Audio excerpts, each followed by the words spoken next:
ዛሬ ደግሞ ተጨማሪ ጥያቄዎችን በመስራት ኮምፖዚሽን ኦፍ ፈንክሽንስ የሚለውን የበለጠ እየተረዳን እንሄዳለን። አምናት ሹር ፓርት 3 ላይ በደንብ ግልጽ ካረኩላችሁ እርግጠኛ አይደለሁም። አሁን ግን ጥያቄ እየሰራችሁ ስትሄዱ በጣም እየቀለላችሁ ነው የሚሄደው። ምናልባት ደግሞ ቪዲዮቹን ማየት ከፈለጋችሁ እዛው ዲስክሪፕሽን ላይ ፓርት 1 ፓርት 2 ፓርት 3 ብዬ የሁሉንም ሊንክ ስለማስቀምጥ እዚሁ ቪዲዮ ላይ ዲስክሪፕሽን ሴክሽን ላይ ብትሄዱ ሊንኮቹን ታገኛላችሁ። ጥያቄያችን ምንድነው? ኤፍ ኦፍ ኤክሳችን ኤክስ ስኩዌር ነው። ጂ ኦፍ ኤክሳችን ደግሞ ስኩዌር ሩት ኦፍ ኤክስ ነው። ፋይንድ ኤፍ ኦፍ ጂ ኦፍ ኤክስ እና ጂ ኦፍ ኤፍ ኦፍ ኤክስን ፈልጉ፣ ከእንደገና ዶሜኑንም ካልኩሌት አድርጉ ነው የተባልነው። ስለዚህ ምን እናደርጋለን? ኤፍ ኦ ጂ ማለት ኤፍ ኦፍ ጂ ኦፍ ኤክስ እንደማለት ነው። ኤፍ ኦፍ ኤክሳችን ስራው የገባለትን ስኩዌር ማድረግ ስለሆነ ጂ ኦፍ ኤክስን ስኩዌር ያደርግልናል ማለት ነው። ስለዚህ እዚህ ጋር እንመጣና ኤክስ የሚለው ላይ ጂ ኦፍ ኤክስን ነው የምናስገባው። ከዛ ስኩዌር ያደርግልናል ስኩዌር እንደማለት ነው። ጂ ኦፍ ኤክሳችን ግን ማን ነው? ስኩዌር ሩት ኦፍ ኤክስ ነው አይደለ? ስለዚህ ስኩዌር ሩት ኦፍ ኤክስን ስኩዌር ነው የሚያደርግልን። ያ ማለት ስኩዌር ሩት ኦፍ ኤክስ ታይምስ ስኩዌር ሩት ኦፍ ኤክስ ስናደርገው ኤክስ ነው የምናገኘው። ስለዚህ ኤፍ ኦፍ ጂ ኦፍ ኤክስ የሚለው ላይ ስኩዌር ሩት ኦፍ ኤክስን ከተን ስኩዌር አደረግነው፣ ያኔ ኤክስ አገኘን። አሁን ደግሞ ዶሜናችንን ካልኩሌት ስናደርግ ምን እንደምናደርገው መጀመሪያ ውስጡን እናያለን። ኤፍ ኦፍ ጂ ኦፍ ኤክስ ከተባለን መጀመሪያ ኤፍ ውስጥ የምናስገባው ይሄ ጂ ኦፍ ኤክስ የተባለው ነገር ቫሊድ መሆን አለበት። ይሄ ጂ ኦፍ ኤክሳችንን ስናየው ደግሞ ስኩዌር ሩት አለበት። ስኩዌር ሩት ደግሞ ኔጌቲቭ መሆን አይችልም አይደለ? ስኩዌር ሩት ኦፍ ኔጌቲቭ 4 ብንል በሪል ነምበር ስኮፕ አንዲፋይን ነው የምንለው። መሆን ያለበት ስኩዌር ሩት ውስጥ የሚገባ ቁጥር 0 ወይም ከዜሮ በላይ ነው መሆን ያለበት። ስለዚህ ምን እናደርጋለን? ይሄ ኤክስ መሆን ያለበት ኤክሳችን መሆን ያለበት 0 ወይም ከዜሮ በላይ ነው። ከዛ አሁን ደግሞ ኦኬ ፖዚቲቭ ቁጥር ነው። ፖዚቲቭ እና 0 ቁጥር ስናስገባ ደግሞ ለኤፍ ሲሰራሉ ብለን ኤፍ ላይ እንሄዳለን። ኤፍ ጋር ስንሄድ ምንም ሪስትሪክሽን የለም። እንደዚህ ከታች የሆነ ኤክስ የለም ወይም ስኩዌር ሩት የለውም። የፈለግነውን ኤክስ ብናስገባ ይሄ ሪስትሪክሽን የለበትም። ለምን? ፖሊኖሚያል ፈንክሽኖች ዶሜናቸው ኦሪል ነበር ነው። ምንም ቁጥር ብናስገባ የሆነ ዋይ ቫልዩ እናገኛለን። ስለዚህ ለዚህኛው ለኤፍ ኦፍ ጂ ኦፍ ኤክሳችን ዶሜን አድርገን የምናስቀምጠው ምንድነው? ኤክሳችን የፈለገውን ሪል ነምበር መሆን ይችላል ብለን ኤክሳችን ሪል ነምበር መሆን ይችላል። ነገር ግን ኤክሳችን መሆን ያለበት ምንድነው? ግሬተር ዛን ኦር ኢኳል ቱ 0 ነው እንጂ 0 ወይም ከዜሮ በላይ የሆነ ቁጥር ነው እንጂ ከዛ በታች ኔጌቲቭ ማስገባት አንችልም። አሁን ዶሜናችን እንደምታዩት ኔጌቲቭ ቁጥር አይሆንም እያልን ነው አይደለ? ከሪል ነምበር ላይ ኔጌቲቭ ቁጥር ማስገባት አንችልም እያልን ነው። ኔጌቲቭ ቁጥር ግን የማናስገባው ኤፍ ኦፍ ኤክሳችን ስለማይሰራ አይደለም። ኤፍ ኦፍ ኤክስ ላይ ኔጌቲቭ 2 ባስገባለት 4 አድርጎ ያወጣልኛል፣ ምንም ችግር የለውም። ነገር ግን ይሄ ኤፍ ኦፍ ኤክስ የተባለው ፈንክሽን ቀጥታ ቁጥር አይገባለትም። ኤፍ ኦፍ ጂ ኦፍ ኤክስ ማለት ነው ኤክስ የሚባለውን ቁጥር ጂ ኦፍ ኤክስ ውስጥ ገብቶ ስኩዌር ሩት ተደርጎ ከወጣ በኋላ ነው ኤፍ ውስጥ የሚገባው። ሪስትሪክሽናችን በዚህኛው ምክንያት የመጣ ነው እንጂ ይሄ ኤፍ ኦፍ ኤክሳችን ኔጌቲቭ ስለማይቀበል አይደለም። አሁን ደግሞ ጂ ኦፍ ኤፍ ኦፍ ኤክስን እንሰራለን። ጂ ኦ ኤፍ ተብሎ ነው የሚቀመጥልን። እኛ ግን እንዲመቸን ጂ ኦፍ ኤፍ ኦፍ ኤክስ እናደርገዋለን። ያ ማለት ጂያችን ውስጥ ኤፍ ነው የምናስገባው። ይሄን ኤፍ ኦፍ ኤክስ የተባለውን ፈንክሽን እዚህ ጂ ውስጥ እንደ ኢንፑት ብናስገባው እንደማለት ነው። ጂ የተባለው ፈንክሽን ስኩዌር ሩት ስለሆነ ስኩዌር ሩት ኦፍ ኤክስ የሚለው ላይ የኤክስ ፋንታ ማንን ማስገባት ነው? ይሄንን ኤክስ ስኩዌር ማስገባት ነው። ኤፍ ኦፍ ኤክስን ማለት ነው። ኤክስ ስኩዌር ይሆናል። ስኩዌር ሩት ኦፍ ኤክስ ስኩዌር ደግሞ ምንድነው? አብሶሉት ቫልዩ ኦፍ ኤክስ ነው አይደለ? አሁን ስኩዌር ሩት ላይ የሆነ ስፔሲፊክ የሆነ ቁጥር ለምሳሌ 2 ስኩዌር ብንባል 4 ማለት ነው። 2 ብለን እናስቀምጣለን። ስኩዌር ሩት ኦፍ 9 ተብሎ ወይም ደግሞ 3 ስኩዌር ብንባል 3 እንላለን። ለምን? ስፔሲፊክ የሆነ ቁጥር የተሰጠን። ነገር ግን ኤክስ ተብሎ እንደዚህ ኤክስ ስኩዌር ከሆነ ግን ይሄ ኤክስ ፖዚቲቭም ኔጌቲቭ መሆን ስለሚችል አብሶሉት ቫልዩ ውስጥ ነው የምንከተው። ለምን? እዚህ ጋር ኔጌቲቭ 2ንም ስኩዌር ብታረጉት 2ንም ስኩዌር ብታረጉት ዞሮ ዞሮ 4ን ስለሚሰጠን አንድ አይነት ስለሆነ ይሄ ኤክስ አንኖን ስለሆነ ፕላስ ኦር ማይነስ ኤክስ ወይንም ደግሞ አብሶሉት ቫልዩ ኦፍ ኤክስ አድርገን ነው የምናስቀምጠው። ስለዚህ ጂ ኦፍ ኤፍ ኦፍ ኤክስ የሚለው ላይ ስንሰራ ጂ ውስጥ መጣንና ኤፍን አስገባንበት፣ ይሄንን አስገባን እንደማለት ነው። ስለዚህ the square root of ኤክስ ስኩዌር እንደማለት ነው። ይሄን ስንሰራ አብሶሉት ቫልዩ ኦፍ ኤክስ ማለት ነው። አሁን ደግሞ ዶሜናችንን ካልኩሌት እናደርጋለን። ዶሜን ካልኩሌት ስናደርግ ብዙ ጊዜ እዚህ ጋር ፋይናል የመጣልንን ውጤት ይዘን መስራቱ ሊያሳስተን ስለሚችል ከውስጥ ነው የምንነሳው ከፈንክሽናችን።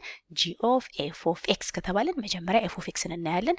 ኤፍ ኦፍ ጂ ኦፍ ኤክስ ከተባለን መጀመሪያ ጂ ኦፍ ኤክስን እናያለን። ከዛ ወደ ውጭ ነው የምንወጣው። ስለዚህ ኤፍ ኦፍ ኤክስን እንይዝና ኤፍ ኦፍ ኤክሳችን ሪስትሪክሽን አለ ወይ እንላለን። የለውም። የፈለገውን ቁጥር ብናስገባ ስኩዌር አድርገን የሆነ ቫልዩ እናገኛለን። ስለዚህ ይሄ ኦሪል ነምበር ነው። ነገር ግን ለጂ ኦፍ ኤክስ ይሰራሉ ብለን ጂ ጋር ስንሄድ ጂ ደግሞ የሚፈልገው ምንድነው? 0 ወይም ከዜሮ በላይ የሆነ ፖዚቲቭ ቁጥር ነው። አጋጣሚ ግን ይሄ ኤፍ ኦፍ ኤክሳችን ማንኛውም ኤክስ ቢገባለት ስኩዌር አድርጎ ፖዚቲቭ ስለሚያደርግልን 0 ቢገባ 0 ነው የሚሰጠን። ኔጌቲቭ ብናስገባ ፖዚቲቭ ነው የሚሰጠን ስኩዌር አድርጎ። ስለዚህ እዚህ ጂ ላይ የሚፈጥረው ችግር የለም አይደል? ጂ ኦፍ ኤክሳችን የሚፈልገው 0 ወይም ከ0 በላይ ነው። ኤፍ ኦፍ ኤክሳችንም ደግሞ የሚሰጠን አውትፑት ሁልጊዜ 0 ወይም ከ0 በላይ የሆነ ቁጥር ስለሆነ እዚህ ጋር ምንም ሪስትሪክሽን የለም። የጂ ኦፍ ኤፍ ኦፍ ኤክሳችን ዶሜናችን የሚሆነው የኤክስ ቫልዩ ነው እንላለን። ያ ኤክሳችን ግን የፈለገውን ሪል ነምበር መሆን ይችላል። እንደ ቅድሙ ሪስትሪክሽን የለም። አሁን ለጂ ኦፍ ኤክሳችን -4 ዶሜን ይሆናል ወይ ብንባል አይሆንም አይደል? ጂ ኦፍ ኤክስ ላይ ቀጥታ -4 ብናስገባ አይሆንም። ይሄ ፖዚቲቭ ቁጥር ነው መሆን ያለበት። ነገር ግን እዚህ ጂ ኦፍ ኤፍ ኦፍ ኤክስ ስንል የምናስገባው -4ን ዳይሬክትሊ ጂ ላይ ሳይሆን ኤፍ ውስጥ ገብቶ ከኤፍ አውትፑት ነው ወደ ጂ የሚገባው። ስለዚህ እዚህ ጋር ኤክሳችን -4 እንኳን ቢሆን ይሄ ኤፍ ምን ያደርግልናል? ይሄንን -4 ስኩዌር ያደርግልናል። ለምን? የኤፍ ኦፍ ኤክስ ስራ የገባለትን ስኩዌር ማድረግ ነው። ያ ማለት -4 ባስገባለት ስኩዌር አድርጎ 16 ነው የሚያደርግልኝ። 16 ደግሞ ጂ ውስጥ ቢገባ ችግር የለም ፖዚቲቭ ነው። ስለዚህ ኤፍ ኦፍ ኤክሳችን የሚሰጠን አውትፑት ነው ጂ ውስጥ የሚገባው። ለዛ ነው ኦል ሪል ነምበር የሆነው። ሲ ላይ ደግሞ ምን ተብለናል? ኤፍ ኦፍ ጂ ኦፍ ኤክስ እና ጂ ኦፍ ኤፍ ኦፍ ኤክስ አንድ አይነት ናቸው ወይ the same functions ናቸው ወይና ኤክስፕሌን አድርጉ ተብለናል። አሁን ሁለቱን ካየናቸው ይሄ ኤፍ ኦፍ ጂ ኦፍ ኤክሳችን ኤክስ ነው የመጣልን።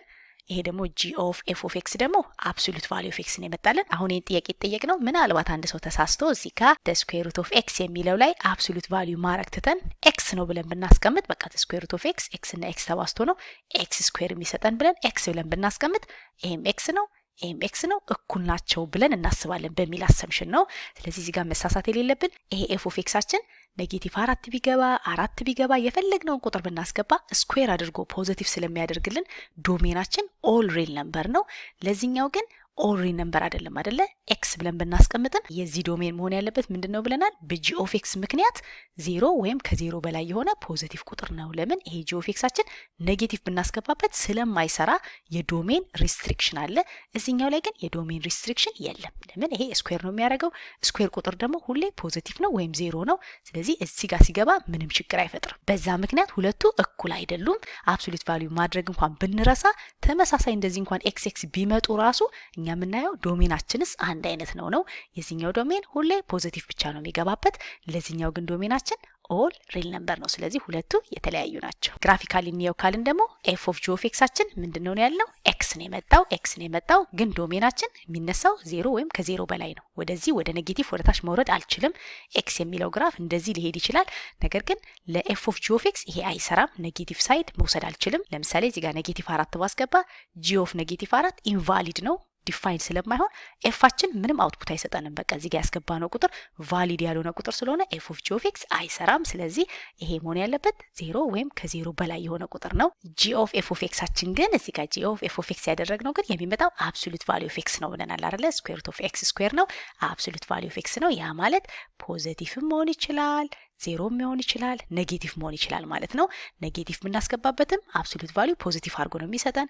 ፖዚቲቭ ቁጥርን ብናስገባ ፖዚቲቭ አድርጎ ነው የሚሰጠን። ስለዚህ ኤክሳችን የፈለገውን ቁጥር መሆን ይችላል። ይሄ ጂ ኦፍ ኤፍ ኦፍ ኤክስ ነው፣ ይሄ ደግሞ ኤፍ ኦፍ ጂ ኦፍ ኤክስ ነው። ስለዚህ ሁለቱ ይለያያሉ። ነምበር 4 ላይ ደግሞ የተጠየቅነው ኤፍ ኦፍ ኤክሳችን 5x - 3 ቢሆን ኤፍ ኦፍ ጂ ኦፍ ኤክሳችን ደግሞ 2x + 7 ቢመጣ ጂ ኦፍ ኤክስ ማን ቢሆን ነው የተባልነው። ስለዚህ ኤፍ ኦፍ ኤክስ ቢሆን ፋይንድ ጂ ኦፍ ኤክስ ሶ ዛት ይሄ ኤፍ ኦፍ ጂ ኦፍ ኤክሳችን እንደዚህ እንዲሆን የተባልነው። ይሄ ኤፍ ኦፍ ጂ ኦፍ ኤክስ ማለት ጂ ኦፍ ኤክስ የሚባለው ነገር እዚህ ውስጥ ሲገባ ማለት ነው። ኤፍ ውስጥ ሲገባ 2x + 7 እንዲሰጠን ጂ ኦፍ ኤክስ ምን ይሆን የተባልነው። ስለዚህ ምን እናደርጋለን? እዚህ ጋር ጂ ኦፍ ኤክስ የሚባለውን ባስገባበት ማለት 5 ታይምስ አድርገን ጂ ኦፍ ኤክስን ብናስገባ ጂ ኦፍ ኤክስ ከዛ ሲቀነስ 3 አለልን -3 ስናደርግ ምን መምጣት አለበት? ይሄንን መስጠት አለበት 2x + 7 ነው። ለምን? ይሄ ማን ነው ተብለናል? ኤፍ ኦፍ ጂ ኦፍ ኤክስ ነው። ልክ ኤፋችን ውስጥ ጂ ሲገባ እንደማለት ነው። ኤፋችን ውስጥ ጂን አስገባን፣ ሲቀነስ 3 አለበት። ከማጋ እኩል መሆን አለበት፣ ከዚህ ጋር እኩል መሆን አለበት። ያኔ እዚህ ጋር +3 እዚህም ጋር +3 ብናደርግ ይሄን 3 ማጣፋት እንችላለን። ስለዚህ 5 ታይምስ ጂ ኦፍ ኤክሳችን ከ2x + 10 ጋር እኩል መሆን አለበት አይደለ? ያኔ ጂ ብቻው እንዲቀርልን ኦቨር 5 ማድረግ ነው። ይሄንን ስናጠፋ ጂ ኦፍ ኤክሳችን መሆን ያለበት 2x + 10 ኦቨር 5 ማድረግ እንችላለን። ወይም ደግሞ በኖርማል በእንደዚህ በሊኒየር አቀማመጥ እናስቀምጥ ካለን ይሄን 5 ለዚህም ማድረግ ነው። 2 ኦቨር 5x + 10 ኦቨር 5 እንደማለት ነው። ይሄ ደግሞ ማለት 2 ኦቨር 5x + 2 ማለት ነው አይደል? ስለዚህ g of xአችን ይሄ መሆን አለበት 2/5x + 2 የሚለውን እዚህ ውስጥ ብናስገባ ከዛ ብናደማምርና ብናቀናነስ ይሄንን መስጠት አለበት እንደማለት ነው። ለምሳሌ ቼክ እናርግ ካላችሁ ለምሳሌ እዚህ ጋር 5 ታይምስ አድርገን g of xአችን እኛ ካልኩሌት አድርገን 2/5x + 2 ብለናል 2/5x + 2 አድርገን x ውስጥ አስገብተን 3 ብንቀንስ እንደማለት ነው። 3 ብንቀንስ ማግኘት ያለብን የተሰጠንን f of g of x ነው። ከዛ ይሄን ስናበዛ 5 ይሄንንም ማብዛት አለበት አይደለ?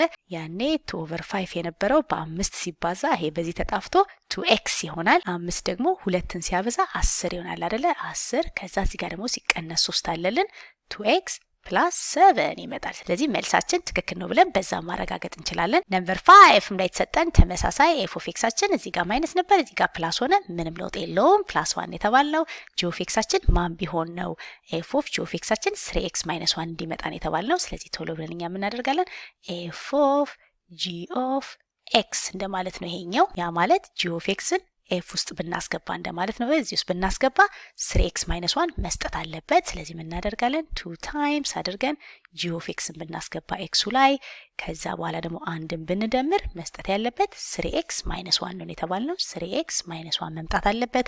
ያኔ አንድን ለማጥፋት እዚህ ጋር በሁለቱም ሳይድ -1 እናደርጋለን። ከዛ ይሄ አንድ በዚህ ይጣፋልናል 2 ታይምስ g of x እናገኛለን ኢኳልስ እዚህ ጋር ደግሞ 3x አለልን። ከዛ ደግሞ -1 እና -1 ደግሞ -2 ይሆናል። ከዛ በሁለቱም ሳይድ ኦቨር 2 እዚህም ኦቨር 2 አድርገን g of xን ብቻው ማስቀረት ነው። እዚህ ጋር 2 በ2 ይጣፋልንና g of x ይቀረናል። ይሄን ሁለት ለዚህም ስለሆነ መበተን እንችላለን። በኢንተርሴፕት ፎርም ለማስቀመጥ ከፈለግን እናደርጋለን ይሄ ሁለት ለዚህም ስለሆነ 3/2x -2/2 እንደማለት ነው። ያ ማለት 3/2x - 1 ይሆናል። ይሄ g of xአችን። ስለዚህ fአችን ላይ መተን g of xን ብናስገባ እዚህ ጋር g of x ብለን ያገኘነውን እዚህ f ውስጥ ብናስገባ ማግኘት ያለብን 3x - 1 ነው። ቼክ እናድርግ ካለን እዚህ እንመጣና እዚህ መተን ማለት ነው 2 ታይምስ አድርገን g of xአችን 3/2x - 1 ነው። ከዛ +1 ደግሞ አለ እዚህ ጋር እንዳንረሳው +1 አለ። ያኔ ይሄ ሁለት ለዚህም ስለሆነ የሚያበዛልን 3/2x በ2 ሲባዛ 2 በ2 ተጣፍቶልን 3x ይሆንልናል። ይሄ ሁለት ግን ለዚህም ነው አይደለ? ይሄን ብቻ አይደለም የሚያበዛው 2 ደግሞ -1ን ሲያበዛልን -2 ይሆናል። እዚህ ጋር ደግሞ +1 አለልን +1 ስናደርግ 3x - 1 እናገኛለን። ስለዚህ የተባልነውም 3x - 1 መምጣት አለበት ነው። ያኔ ትክክል እንደሰራን በዚህ ማወቅ እንችላለን።